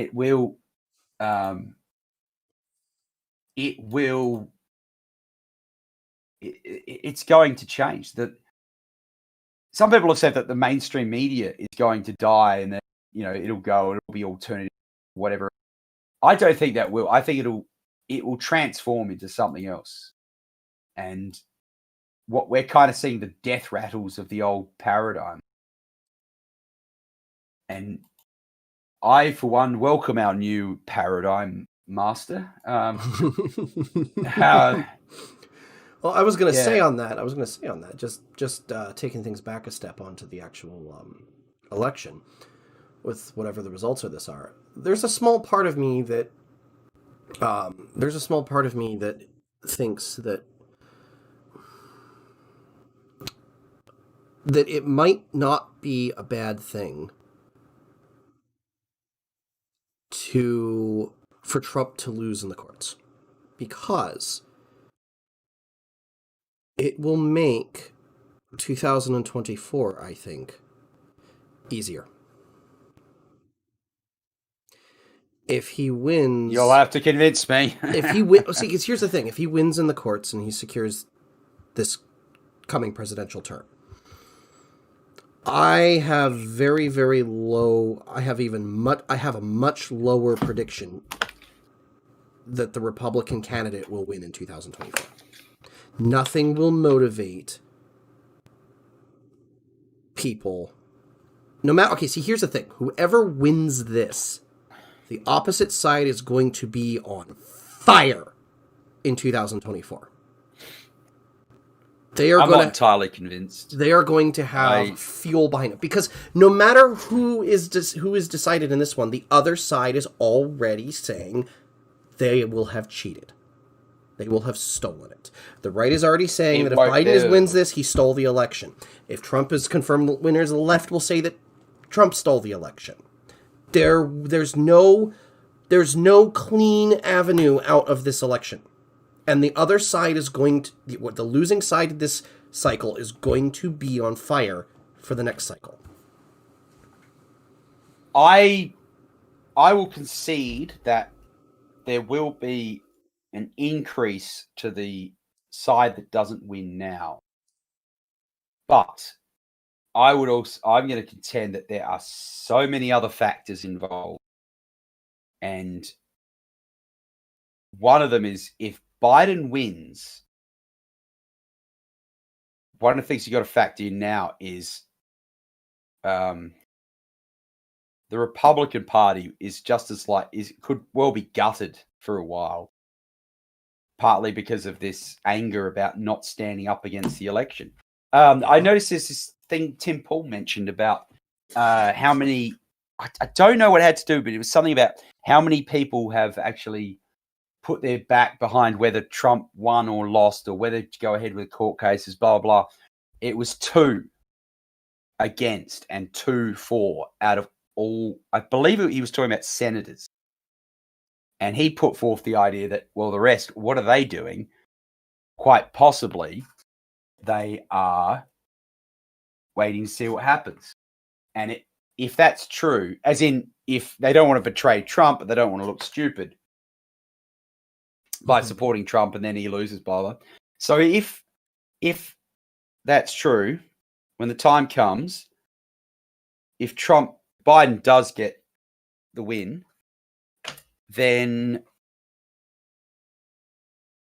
what will happen is they will look stupid. And that thing you've heard, this rebellion against, absolute, 75 million people pissed off at the Republicans, it's going to gut them. And the question I'm going to ask is, how are they going to replace it? This is another thing about Trump becoming, that we should have covered earlier. He decimated the Republican candidates in the primaries. He did. And it was a bloodbath. And over the last 4 years, I don't think it directly comes from him, although he's probably pushed it along a bit, but the Democrats are changing as well. And I think one of the things that's happened with the Republican is, because they got smashed so hard back then, they've been forced to start doing something about it and change and move with this paradigm shift. Now you've got people like Dan Crenshaw coming out, and you've got a whole bunch of other people popping up, and you've got Ted Cruz really changing his approach. Seems to be turning himself into some sort of shitlord YouTuber sort of look about himself, with growing a beard and whatnot. Well, he's Lindsey Graham's for a few years now, but yeah. Yeah, Lindsey Graham's found his balls. Well, yeah, that's because and they're big balls too. The man who was holding them died. Who was that with the Lindsey Graham? John McCain. Every single time John McCain wanted to drop bombs on somebody, who was standing up there next to him saying, "We need to do it"? Lindsey Graham. Yeah, I don't know. He died. When did he pass away exactly? McCain. Yeah, was that around the time Kavanaugh's hearings? I think it was before. Yeah. Because Kavanaugh's hearings were 2019, right? No, 18. 18. Oh yeah, and they were in the autumn of 18, weren't they? Because there was a whole hubbubaloo about the midterms for that. McCain died in August 2018. Yeah, so actually, you might be onto something there.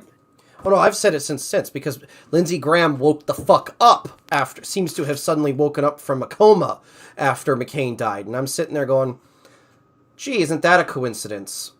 I thought it was Kavanaugh. That's what really.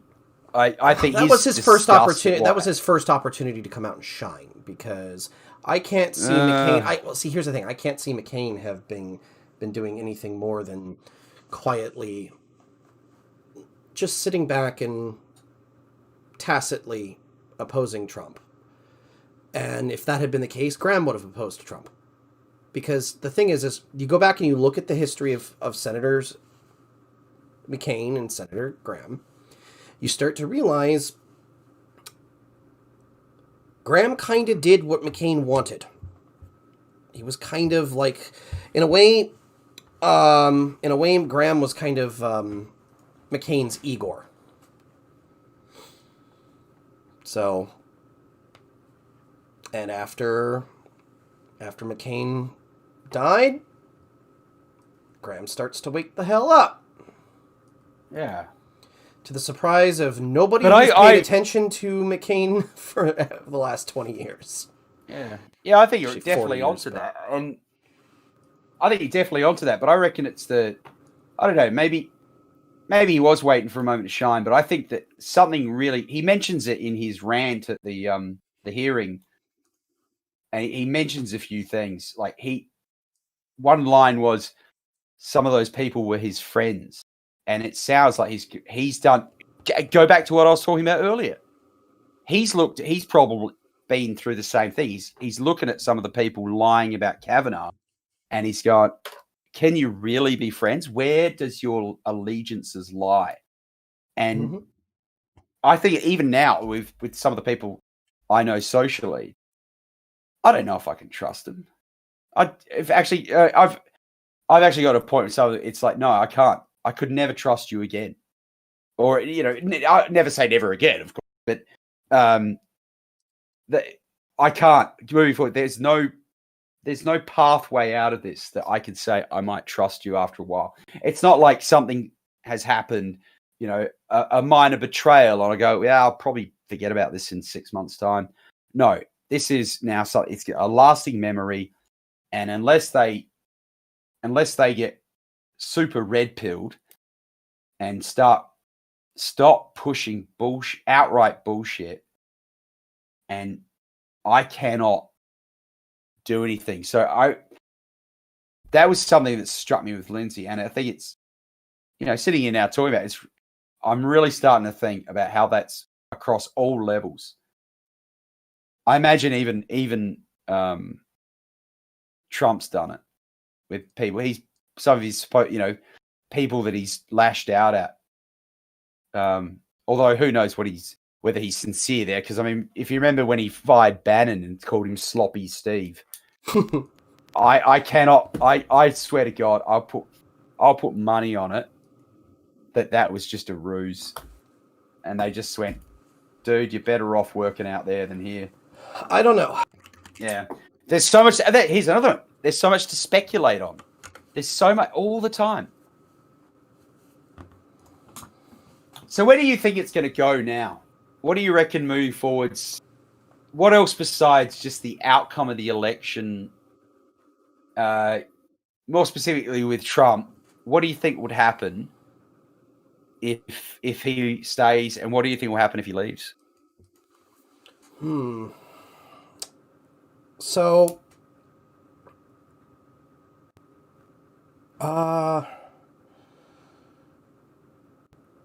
in broader sense or specific? Go for more specific things. Oh, well, not too specific, but it's even harder.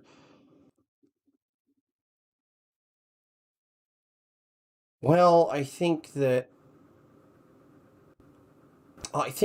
he's going to be able to do a lot more as far as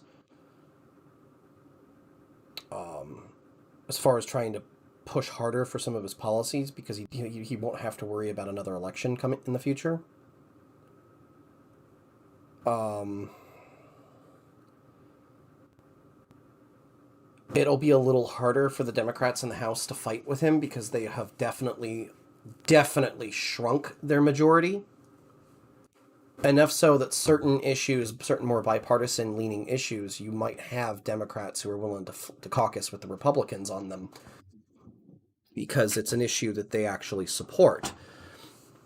You'll have, because the margin will have shrunk enough that it's going to make it harder for Pelosi to maintain control of the party because she has to worry about line crossing voters now.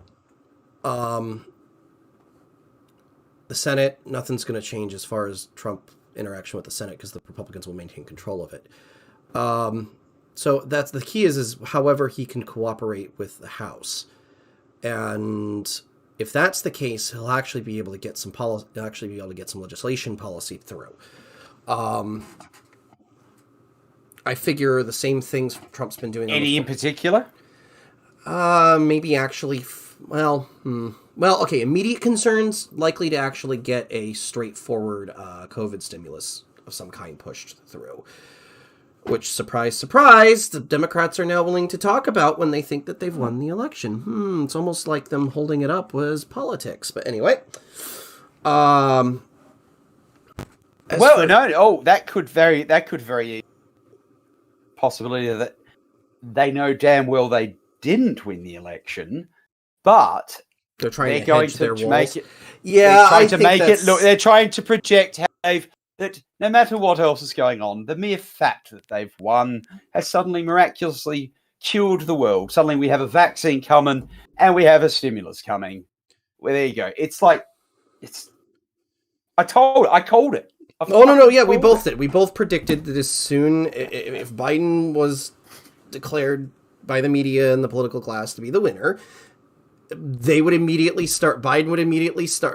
and the left would immediately start trying to claim they were the ones who did the vaccine. They were the ones, because no matter what, Trump cannot be given a win. Period. Yep, and I bet as soon as Trump loses, if that's the way it goes through the courts, lockdowns, where have they all gone? They'll be out the fucking window. For me, it's all actually they won't be entirely. They won't be. No, you're still going to have. You're going to have holdouts. A major drop. Yeah, you're going to have a major drop, but you're still going to have holdouts like His Royal Majesty here in California, continuing to do what he's doing because he's tripping on the. He's tripping hard on the power. So. Yeah. Among other things, but yeah. What about if? Okay, so what if he loses? What are your biggest? What are you? Oh, sorry. That was a bullet. So okay, what are you up to now? Oh no, I just asked you what happens if Biden wins, and you're immediately getting the gun out. No. It's actually an empty casing. I was trying to move something. What, you shot it already? I was trying to move something from a desk drawer. Actually, I have two casings here, both 38. Anyway, okay. So what if Trump loses? Well,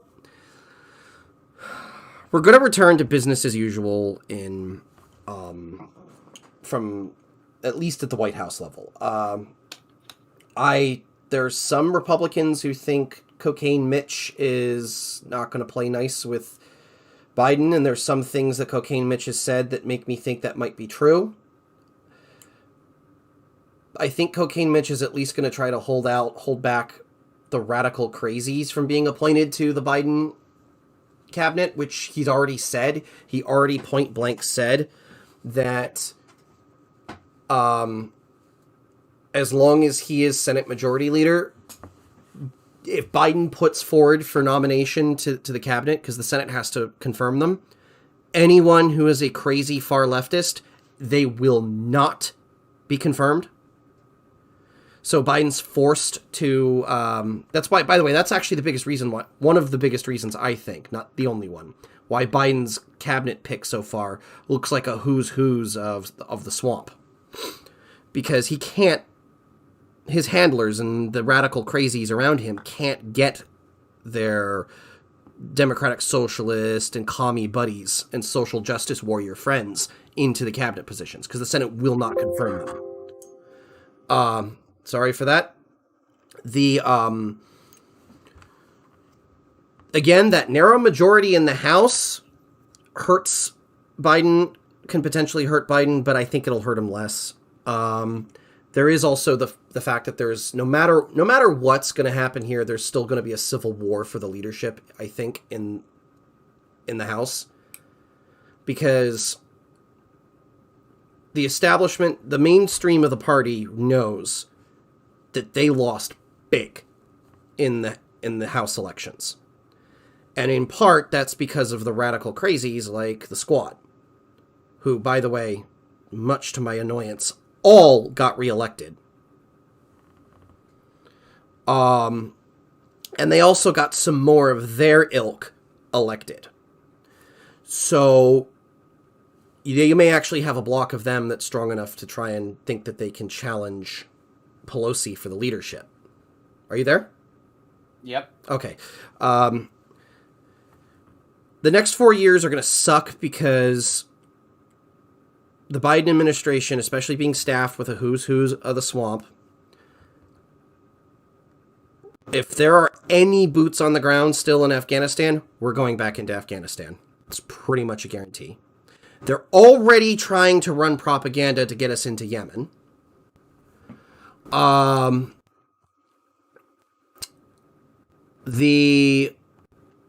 I expect, obviously, as Biden's also been nicknamed Beijing Biden, it's going to be complete and total capitulation to China, in as many ways as can be done that wouldn't run the risk of him getting his ass impeached, especially if the Republicans retake the House in 2022, which I strongly think they'll do.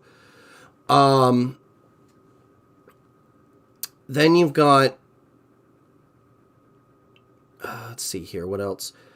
Britain's going to be thrown under a fucking, not just a bus, but a whole goddamn train. Because Biden hates the English in particular for really weird reasons. And he's already said that Britain's going to the back of the line.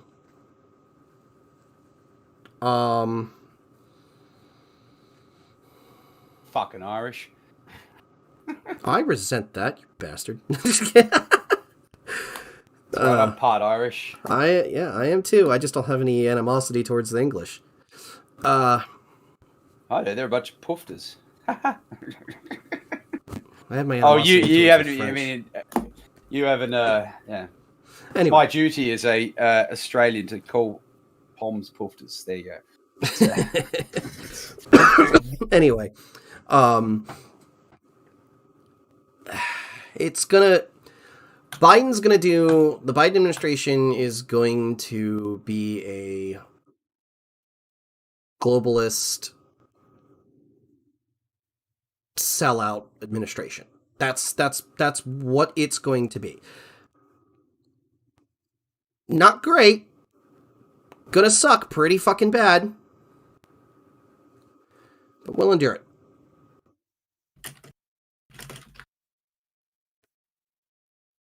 So, what do you think in terms of the culture war aspect of it? Oh, okay. Now that's actually a good one because, well, all of the efforts to fight things like Section 230, gone. All of the things to try and, well, that's actually really the single biggest one because Hollywood isn't Hollyweird, as I'm starting to call it, as some of my friends and associates call it. Hollyweird is not going to change. They still haven't learned a damn thing. But it's okay. We're gonna have another period of the celebrity president. I guarantee, and I mean this in the sense that not the celebrity like Donald Trump, because pretty much all of Hollywood hates Donald Trump. No, but we're gonna have another 4 years of the president being treated like a Hollywood celebrity, and therefore hobnobbing and such with the Hollywood establishment and elite. And that's going to further enable them. That's going to further give them greater legitimacy and influence. The advantages we have, though, are that the weirder the shit that they push out, the more it's pissing people off. And you don't need Trump for that. Because really, Trump actually has not really commented or said too much about Hollyweird. That's been stuff that's grown up organically. He doesn't have to. Exactly. That's what I mean. Is they've done a very good job at showing the world the absolute sickos that they are. Yeah. Yeah, I think I said this at the start of the stream. We're in the eye of the storm, and I honestly don't know. I've had a lot of it's all going, but it depends. And even you brought an interesting point earlier about like it wouldn't necessarily be so bad if Trump left. Now I've come to the point where I'm thinking, hey man, I'm very much in the hold the line category right now. But looking forwards, and when I say looking forwards, I don't mean looking forwards to, but looking forwards to. Sorry, that was a pun that went fucking wrong by it because I repeated it after saying I'm not saying that. Looking forward past the election, past the possibility that Biden becomes president. I'm not. I do wonder if moving forwards, this is actually the next best thing. See, that's kind of what I'm trying. That's kind of where I'm trying to look at this from. And looking back, it's very possible that maybe the best thing that Trump's done is buy us 4 years to see what the alternative actually looks like. To buy time. I mean, the alternative's definitely there. That's showing, generating this sort of idea that there could be an alternative, showing, there's like a Trump model of how to proceed. This is all great, but I reckon the best thing is he's bought us 4 years, and he's actually taken the heat off of people too, I reckon. Even though that like censorship's become more rampant, there's a part of me that thinks that maybe it's not as rampant as it could have been because the heat has been on Trump. There's times when I think that it's like it's possible that they could have done more. They could have just outright banned huge subsections of people based on their ideology and said goodbye. But because they became things of interest, which Trump, I think, is feeding into, that maybe it's actually slowed them down. That's a possibility. But overall, it's like he's given us 4 years of distracting people by being a big, giant orange dick that a lot of things have happened. And we know of YouTubers that we've been following who have grown up and changed. We've seen sort of like there's a whole kind of community of people out there. There's some people, there's websites that have picked up. There's all sorts of alternative media. And I've noticed over the last few months, a lot of them have branched out. And if the tech companies, if Silicon Valley literally decided, fuck you, we're pulling the plug right now, it's too late. Like, it was always too late, actually. It was always going to fail. But we're now in position. Like, we're here on YouTube, and if YouTube says, toodly pipski, get the hell out of here, we can move. We can go elsewhere. We could go to all sorts of things. And if you look at something like Sargon of Akkad, he's now got his own website. Probably at a bit of a vulnerable point at the moment, but guess what? It's out there. Yep. It isn't just the fact of where the sites are, it's the whole ecosystem has grown up, matured, and as I keep saying about this whole paradigm shift, some of us are thinking, some of us are not. Those of us who are thinking, we're miles ahead of you. In fact, that's what's, with all these conversations I've had with people I've known where it gets annoying, something that really grinds my gears is they're just not thinking.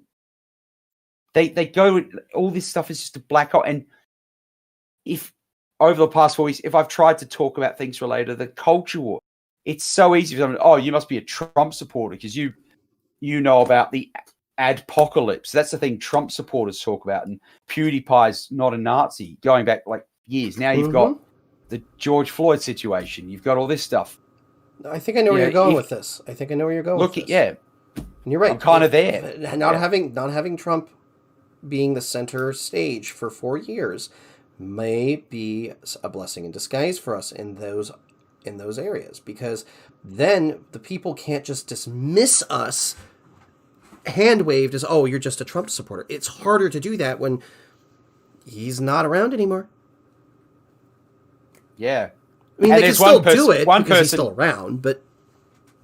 There's a guy I know, I've seen him a few times at the pub since the election. He has not said jack shit, which is quite a suspicious thing not to have done about Trump losing. And I'm waiting for him to say something to go, congratulations on your win.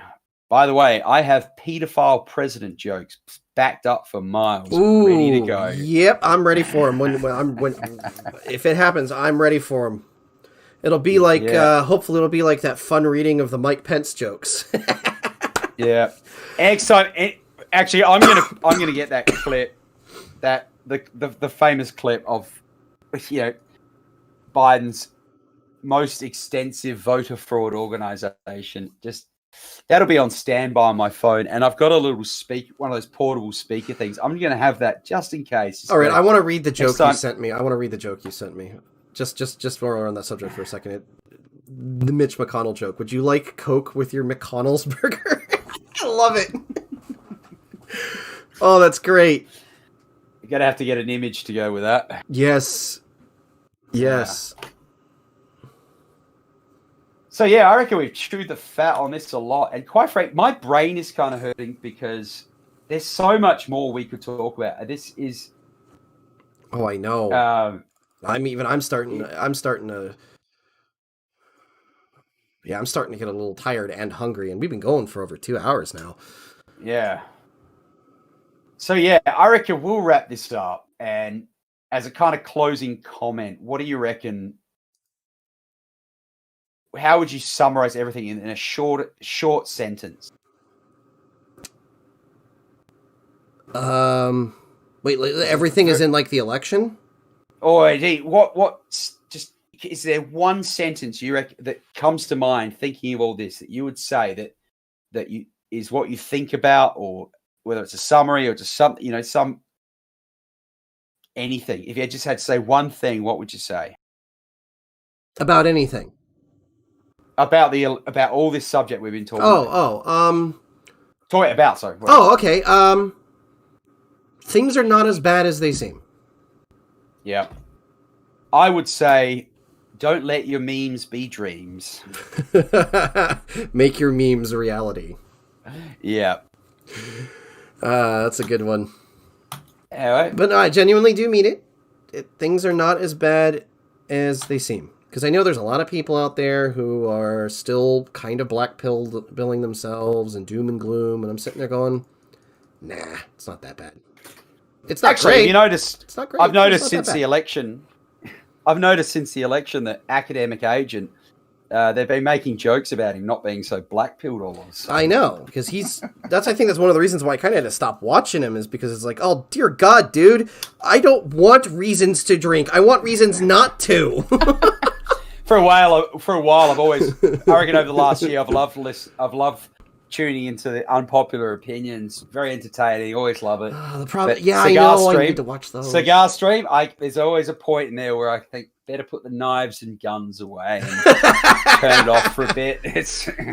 Yep. All right. Well, I think now is a good time to cut it loose here. Thanks for joining us, everybody. Again, this was just a shoot in the shit. A lot of this being Radio Brain, going over and discussing. It's fun to mix things up like that. Yeah. Tell us what you think of this. No, it's fine. I think it's fine. Tell us what you think of this sort of shit posting. We're trying to do more structured stuff, as you guys know. It's just this past month and a half has been a nightmare. Both personal lives and all of the fact that every time you blink, there's something new about the election. So it's been hard to keep up.